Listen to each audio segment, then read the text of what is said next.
Major funding for this program was provided by the Paul and Irma Milstein family. Simon Schama brings a unique perspective to the sweeping saga of Jewish history, and we're proud to fund this important program. Please join us in supporting your public television station.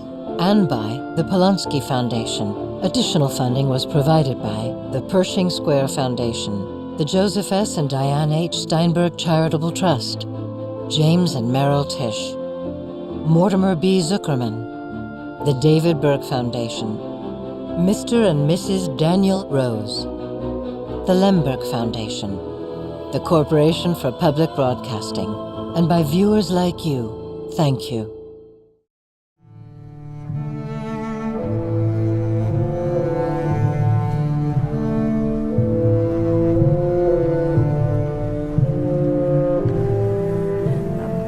Baby Charles, for all intents and purposes, doesn't have any other family, so we feel that we get to help be his family, to surround him with our love and caring. At least once a year, our Sunday school kids, our Bet Sefer, makes a field trip to the baby's grave to learn about him and the trials that his family would have gone through to bring him here for burial. And they help pick up any litter that's in the area and do just to beautify the grave.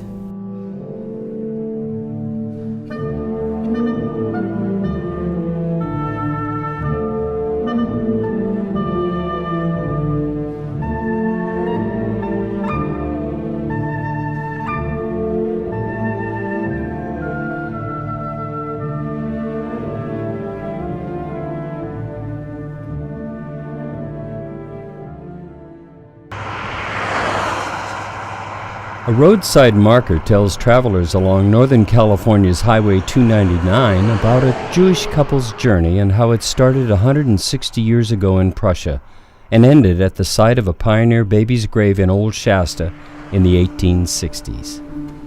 So George Brownstein came to the United States from Prussia, what is now part of Germany.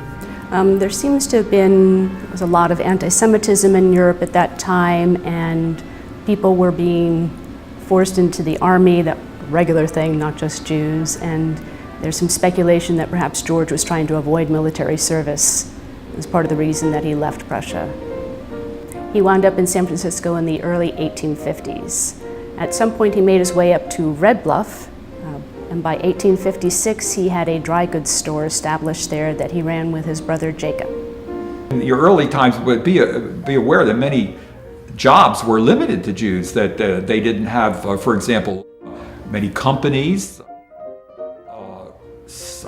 will go unnamed at a moment, would not hire Jews. So the tradition was professions, medicine, so forth, teaching would be, and also in, as merchants, and Levi Strauss was one of our most prominent ones, and the jeans are still popular today. The Jewish community in Shasta during the gold rush had about 30 members on their roster, and the current community isn't a whole lot bigger. Today, roughly 50 member families attend monthly Shabbat services, led by student Rabbi Jeff Stombaugh from Hebrew Union College. So Temple Beth Israel Today, or TBI, is a really vibrant small Jewish community that I like to say is theologically diverse. They affiliate with the Reform arm of Judaism, but they have a constituency that really come from different walks of Jewish life. There are some people who come who don't believe in God. There are others who devoutly believe in God. There are those who have a more traditional form of Jewish practice, and those who practice Judaism, what people would consider a more common Reform religious practice. But we all come together and are able to really celebrate Judaism in a real joyous way. And that's one of the things that I love about TBI.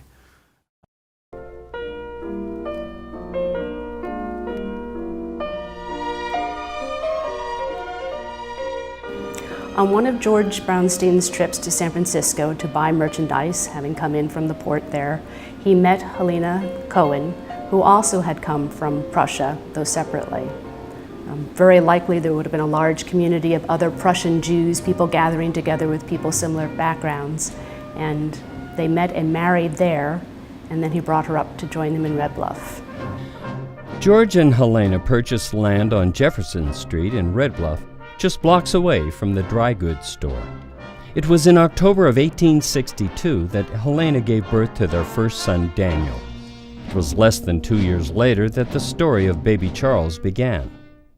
Charles Brownstein was born April 16th, 1864, and he died December 14th, 1864. So he was only 8 months old. And in 1864, I'm not sure, there were lots of diseases that were going around, and babies were so susceptible. It could have been diphtheria, it could have been typhoid fever. Jewish tradition has it that you should try to bury the dead within 24 to 48 hours at most. There is no embalming involved, and so time is sort of the essence. So they would have washed the body and wrapped it in a shroud, and they wanted to bury their child in consecrated ground. They had heard that there was a Jewish cemetery up in Reading, so they made the 1.5 day journey here so that he could be buried with the proper rituals and rites.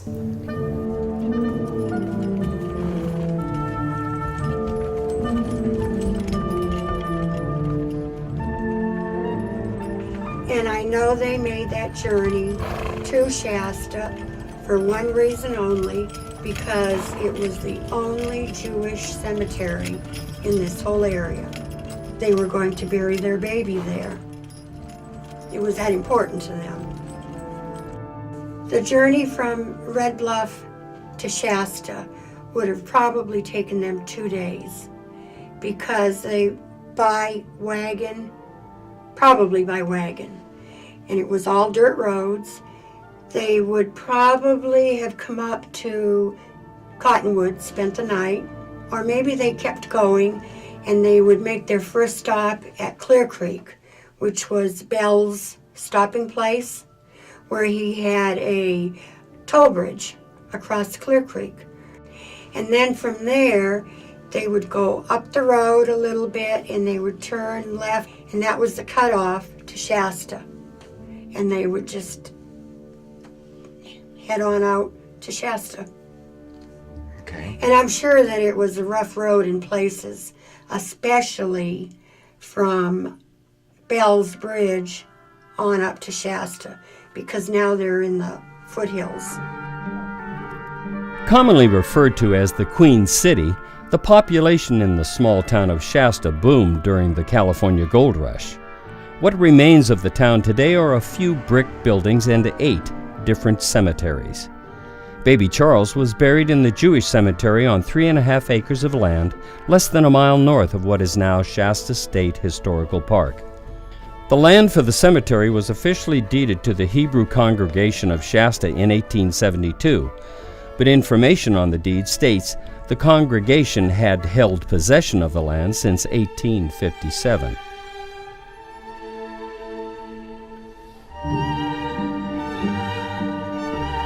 Having laid their infant son to rest in hallowed ground, the Bronsteins made their way back to Red Bluff in the comfort of family.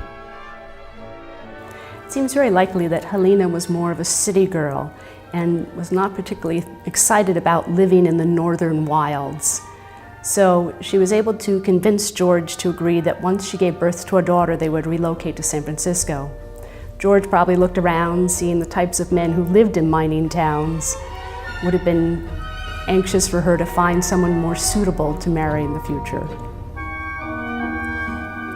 So George and Helena had been living up in Red Bluff for about 10 years, and in 1867, Helena finally gave birth to her first daughter, Estelle, and they moved back to San Francisco very shortly afterwards. By all accounts, their cigar shop in San Francisco was very prosperous, and George and Helena became rather well-to-do. They were involved in their area synagogue down there. It seems that there are quite a few Brownsteins buried in the cemetery that belongs to Congregation Sharith Israel.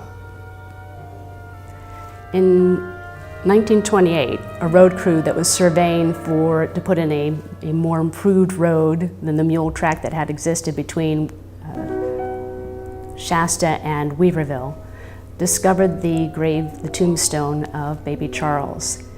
And they decided the best way to preserve it at that time was to put the road on either side of the gravesite. In the 1930s, it was time now for a much wider road to accommodate the cars of the time. So the road was moved to the south, and it was decided that it was time to do something more to make the grave more accessible to the public. A parking area was put in so that there'd be a place for people to come and stop their cars and view the grave. And local funeral director, Theodore McDonald, re-etched the tombstone, which had been weathered over time, and replaced some of the railings that had gotten rusted. With all the promotion and news about this upcoming dedication, word even made it to San Francisco, where two of Charles's sisters and his brother Julius learned about the dedication ceremony. About 200 people joined Charles' family and Theodore McDonald on that spring day for the dedication ceremony. Among them was the president of the Native Daughters of the Golden West, who offered a tribute to the Bronsteins and to the countless other families who suffered loss and endured sacrifice to tame the West. One of the most courageous steps ever undertaken by our pioneer fathers and mothers was the one they took when they gave up the culture, comfort, and protection of their old established homes and brought their children with them on the great adventure into the unknown West. Many a little one was held in its last sleep along that arduous trail.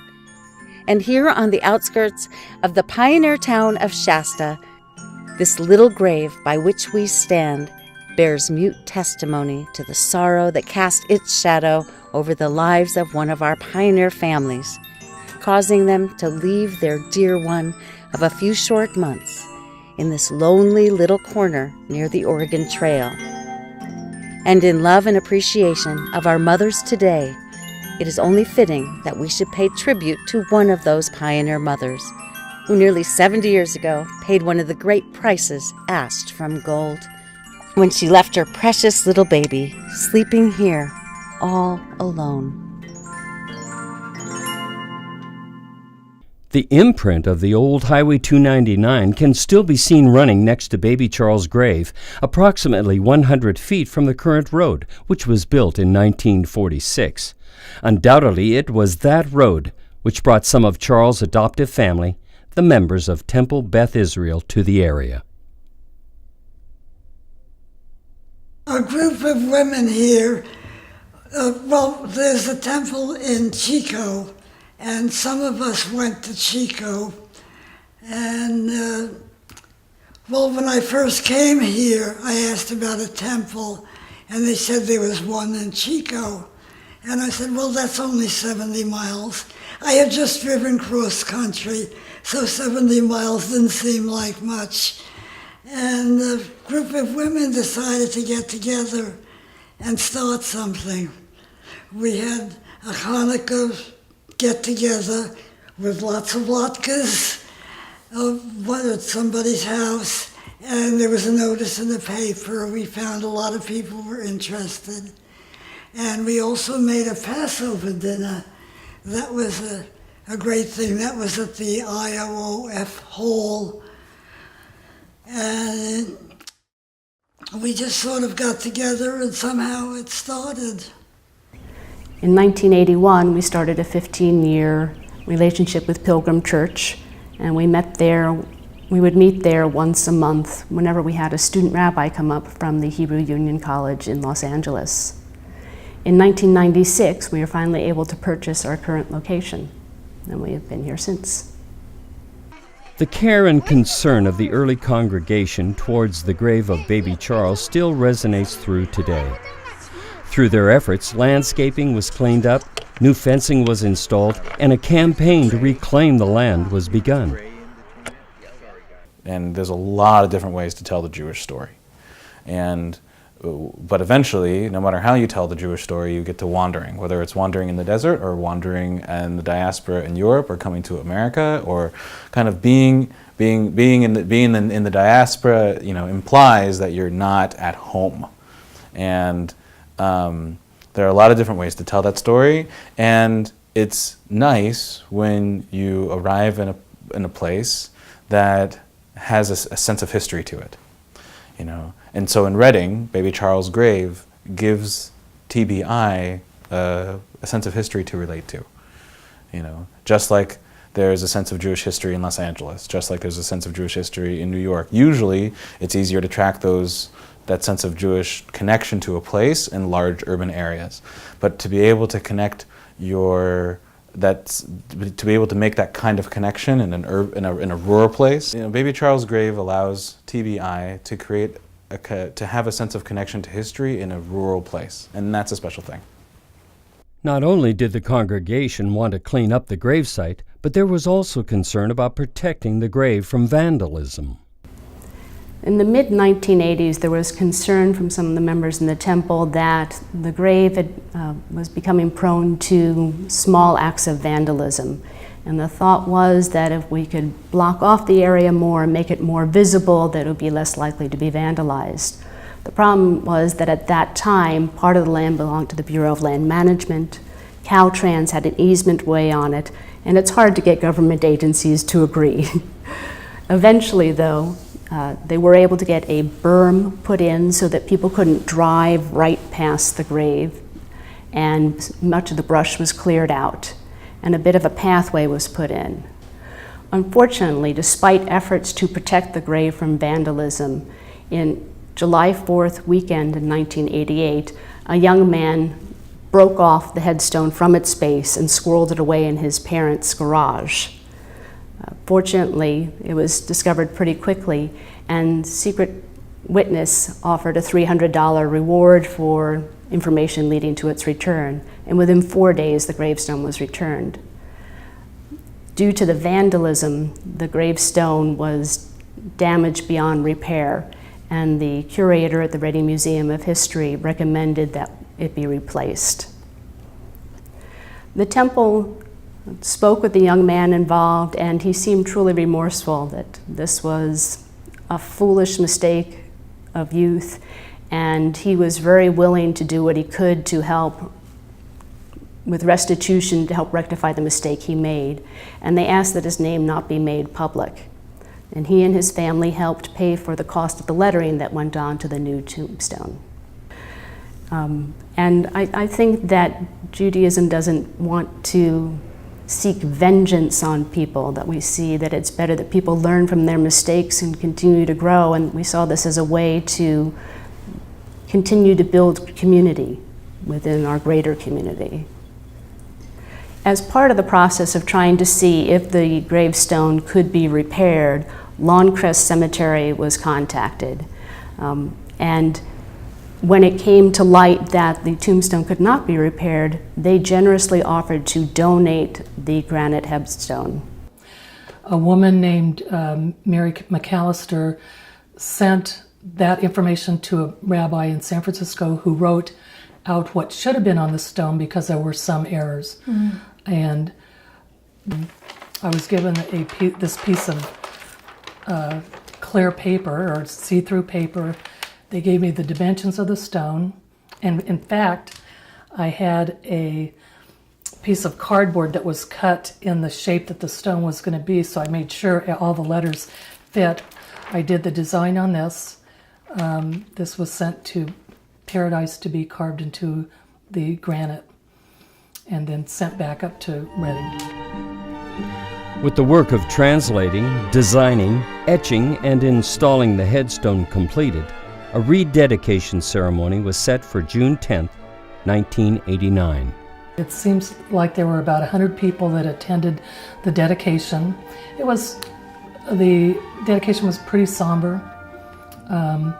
Judge Eaton loved to speak, and he did a good job talking about the history of Shasta and how this grave happened to be where it was, how it was discovered.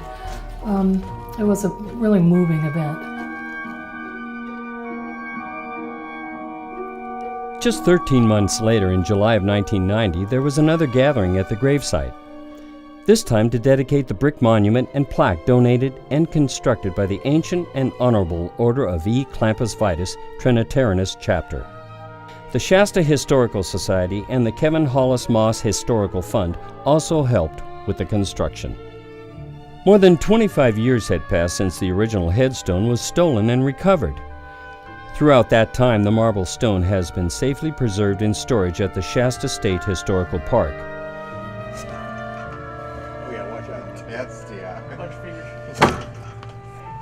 Then this piece. That's like a real chisel job. There. That's it. Overlook this.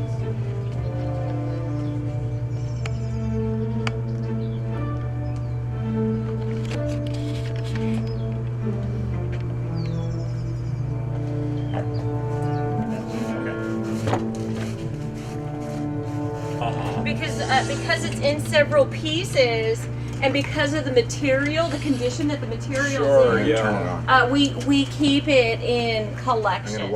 In preparation for the 150th anniversary of Charles' death, park officials brought the stone outside temporarily one afternoon for the current members of Temple Beth Israel. I wonder if we can see Red Bluff in here. There's from the city of Red Bluff, but Pardon? Tirkat Lefak. Oh yeah, here it is. Yeah. Reish Ein Dalet, red. This would be BL. It's really a V, but in this context, it's an O. So bluff. This is a F sound. Fey, right? Yeah. But phonetically, it phonetically, it works out. Yeah. Oh, so this is the red bluff. Okay. That's funny. Yeah, I know he is because of Yerushalayim. That's something like where if the exhibit was here for a certain amount of time, and then say at your temple for a certain amount of time, or at a different museum for a certain amount of time, then that's what we like to do, is we like to share the pieces, we'd like to share the information with the public. And if we go to the extent of putting together an exhibit and dedicating a display case or a display area, it's best if it could be seen. Yeah, I think the intention of the committee is that to continue public education. In 1999, the FBI contacted Temple Beth Israel and advised them to be on high alert.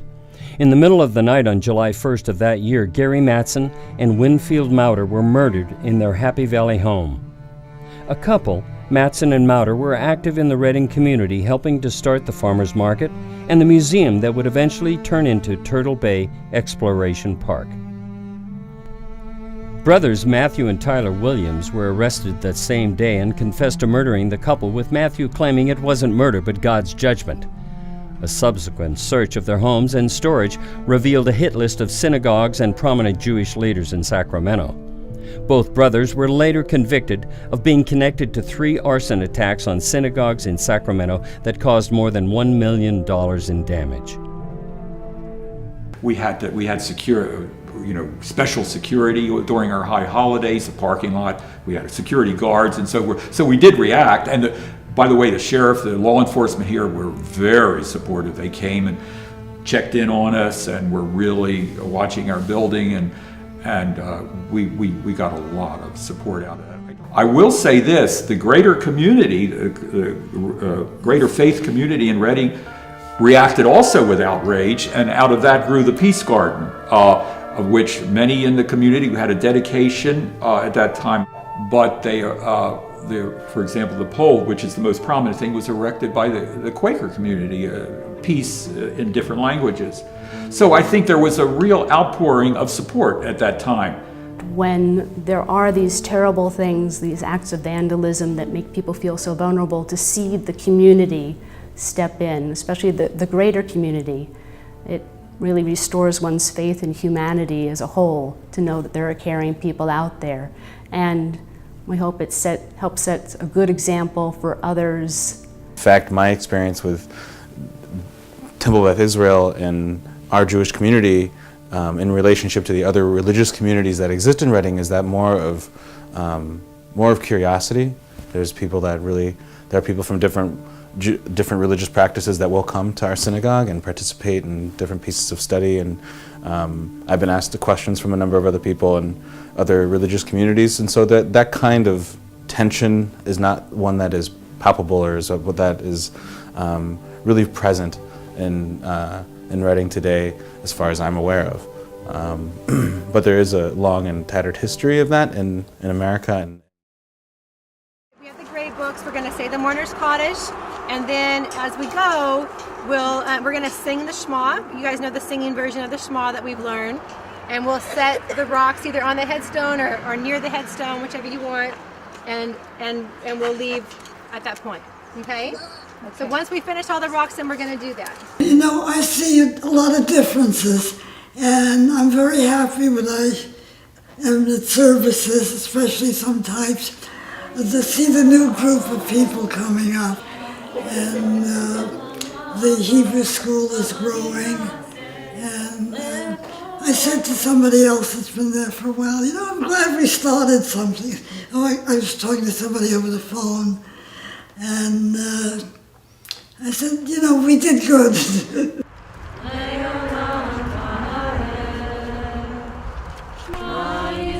And the members of the congregation continue to do good in remembrance of a little Jewish boy born 150 years ago.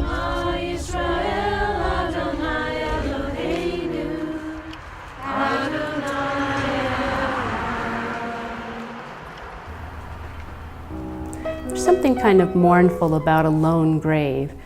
In a cemetery with a number of plots of other Jews, even though they're all dead and gone, you kind of feel like they're part of something. Whereas Charles' lone grave out there, far away from everything else, just seems so sad. And so it's nice to be able to make people aware that he is there, so that other people can come and visit him and know about him.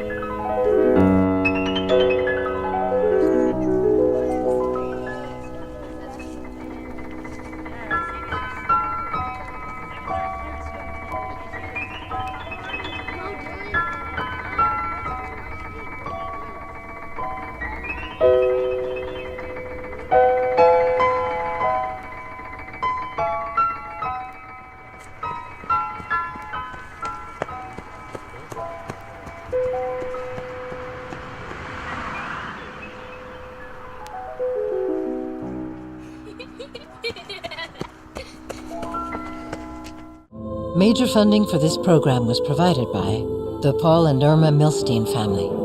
Simon Schama brings a unique perspective to the sweeping saga of Jewish history, and we're proud to fund this important program. Please join us in supporting your public television station.